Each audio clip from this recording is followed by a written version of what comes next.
Ayakui, Neknel Kristy, Twershka, Me Umachak, Esi Squaloch, Me Umachak. My name's Kristy, and I'm Yurok and Schlatlingh. So Yurok, if you don't know, is from Northern California. Schlatlingh is from the interior of BC, British Columbia, and Canada. So I'd like to start with a land acknowledgement in Yurok. Ayakui, Wek Musquium, Weshkelena. Walk clow, kine quiget, talk seesaw. So I wanted to acknowledge the Musqueam land that I'm currently living on with my family. Um, So land acknowledgements are important because we are on someone else's territory. So it's our responsibility to look after the land like it was our own, and to speak for the land, and to just ensure that we're grateful for all the beautiful animals and the plant people and the rivers and the oceans and the waters, everything that the land's providing. So today I'm a teacher candidate, and I am going to share a project that has come up in a couple of my classes. So the project that I chose was about gutting salmon. One of um, the points was to help non-Indigenous teachers teach about Indigenous subjects. So the salmon are very important for my tribes, Yurok and Xlatlan. So the salmon aren't just like a food source; they're also our our animal people. So there are animal people, and then we respect them just like we would respect any of each other. So we want to make sure that we look after them. So when you're teaching about salmon, it's important to learn the oral histories that you from the territory that you're on. So there's a number of different ways that you can do that. If you have Indigenous children in your classroom who are connected, you might just ask the parent, but that could also be triggering because some parents don't know their oral histories, or they might feel shame. So only if you kind of already know that the parents have that connection. But if not, the Indigenous department in your school district is a great help. So you can reach out to them and ask if there's any, how you can talk about oral histories in a respectful way. And there's usually some ways that somebody in that department that can help. So learning about the oral histories that from the territory that you're on, and then absorbing that and really sitting with that, and knowing that this is somebody's history. So just like you would respect the Bible, or different other histories, these are our oral histories, so they're meant to be respected and held as true. And the Indigenous ways of knowing are the same as the academic ways of knowing, so they're not looked at as less than. So acknowledging that the elders who have passed these oral histories on since time immemorial are held up just as high as the academics are. Doctorates, people with the doctorates are held too. So acknowledging that. So getting back to the salmon, learning the oral history is important, and then researching some different videos, and I can put some links to the video if I know how. This is one of my first videos, so I will try. But there's amazing videos out there about speaking about the river, and songs to the river, and different videos about talking about Indigenous people's relationship to salmon, and how they were, like Schlattland were salmon people. So those are, those are our relations, just like with other Indigenous people. The salmon are our relations. There are the ones that swim. So watching those videos, and like I said, just kind of absorbing that, and and shifting your thinking and opening your mind to absorb all that information that's in those videos. And probably watching it a couple times helps, because you might not get the same thing the first time that you watch it. So it might take a couple times, or watching different videos to understand the information about how important the rivers are and the salmon, and then the times of year, because at different times of year, the land will tell us, oh, the salmon are coming, this animal's here, or we know by our calendars and the moons and different things when the salmon are coming. Another great resource is books too. So this one, well, it's backwards, but the Sockeye Mother. This is a beautiful book too. So finding authentic books is a great help too. So back to my salmon. I know I've been speaking for a little bit. So I wanted to talk about the importance of salmon and gutting salmon, because I didn't grow up with my culture. I was adopted and then later found my family.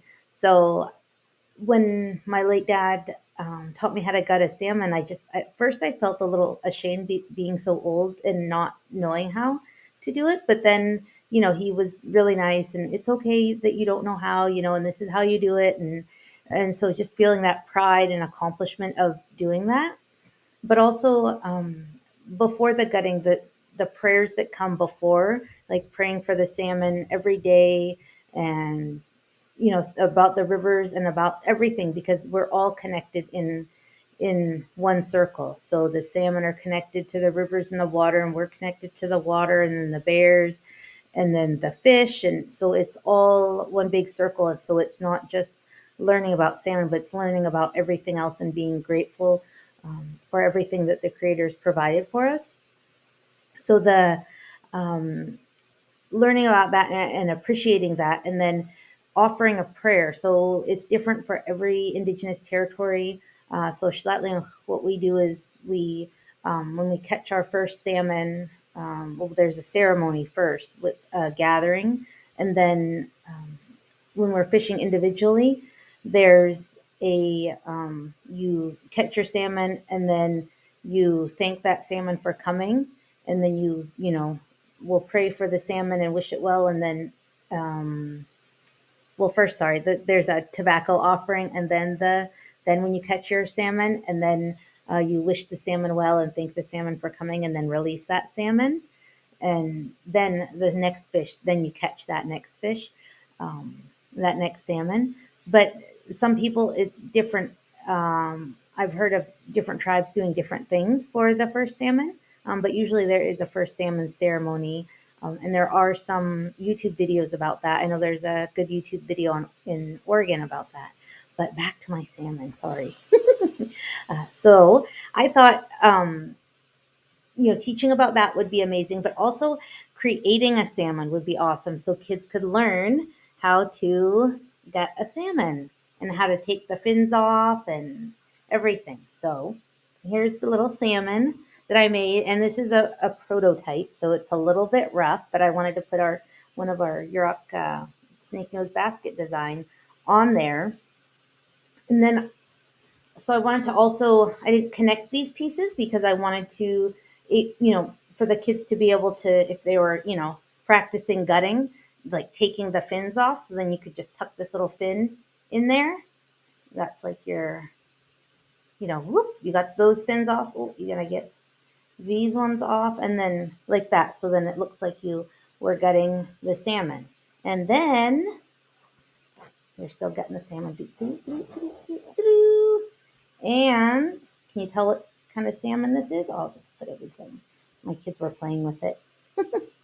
So there's all the guts inside of there. So there's a kunat, the fish eggs. So there's salmon eggs in there. There's always two of them. And then the stomach, and then the intestines right here. So you can make all kinds of different, you can sew as much of the intestines and everything as you want. So here's the liver. Now I'll get the gills out. So I did the gills, and then the heart. So just different things, and then you still have the meat, and then backbones in there too. So there's that backbone and um, like putting pipe cleaners for the ribs and everything.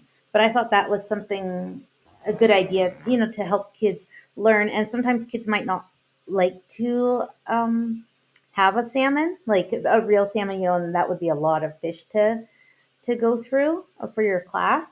So I thought this was, you can sew it, or kids can um, make, out of clay, or what else? There's, paper. Or I thought also it would be fun if kids came together as like a class, and then, somebody was the heart, somebody was the eggs, and then you all had to work together, and then other kids could be, like a log in the way or a rock, and then everybody, that group had to work together to get around, the rog or the rock, and then understand how hard the salmon fight to get up river and to back to their spawning grounds.